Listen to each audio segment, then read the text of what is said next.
జోగులాంబ గద్వాల జిల్లా ఇటిక్యాల మండలం కోదండపురంలో దొంగల ముఠాను పోలీసులు అరెస్ట్ చేశారు. 72 గంటల్లో నిందితులను పోలీసులు పట్టుకున్నారు. సిఐలు, 4 ఎస్ఐలు, 16 మంది పోలీసులు, సిసిఐ, ఐటీ సిబ్బంది కలిసి సాంకేతిక పరిజ్ఞానంతో 4 బృందాలుగా 8 మంది నిందితులు ఉన్నట్లు గుర్తించారు.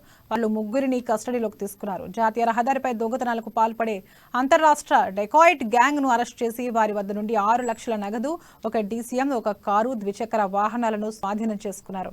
ఈ నెల 9న జరిగిన కేసుని 72 గంటల్లో కేసులో ఛేదించి ప్రతిభ కనబరిచిన సిఐఎస్ఐలను, సిసిఐటి బృందాలను జిల్లా ఎస్పీ రివార్డు ఇచ్చి సత్కరించారు.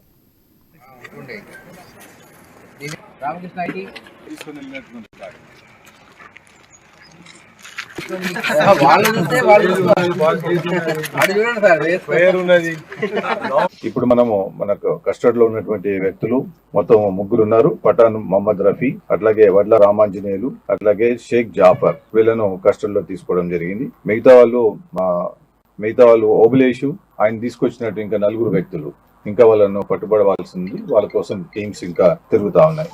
ఈ కేసులో చాకచక్యంగా వ్యవహరించి ఎప్పటికప్పుడు చాలా వర్కౌట్ చేయడం జరిగింది. గద్వాల్ డిఎస్పీ రంగస్వామి గారు, సిబ్బంది, తర్వాత technical team Nagaraju and team, అట్లాగే CI Suryanayak, CCS CI Venkatesh garu, SI Kodandapur Venkataswamy, SI Alampur Srihari, SI Undavalli Balaraju, SI Gadwal rural Anand, తర్వాత సిబ్బంది అయినటువంటి సోఫీ, తిరుపతయ్య, ప్రసాద్, వీళ్ళందరూ కూడా టీమ్ లో మెంబర్స్. 4 టీంలు నేను ఇంతకుముందు చెప్పినట్టు 4 టీంలో వీళ్ళంతా కూడా పనిచేయడం జరిగింది. వీళ్ళు చాలా టెక్నికల్ గా మనకు ఈ ఏరియాలో మనకు ఇటువంటి సంఘటన చాలా అరుదుగా జరిగేది.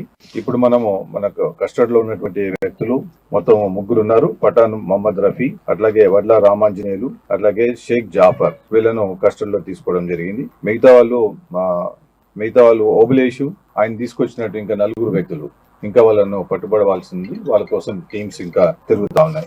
ఈ కేసులో చాకచక్యంగా వ్యవహరించి ఎప్పటికప్పుడు చాలా వర్కౌట్ చేయడం జరిగింది. గద్వాల్ డిఎస్పీ రంగస్వామి గారు, సిబ్బంది, తర్వాత టెక్నికల్ టీం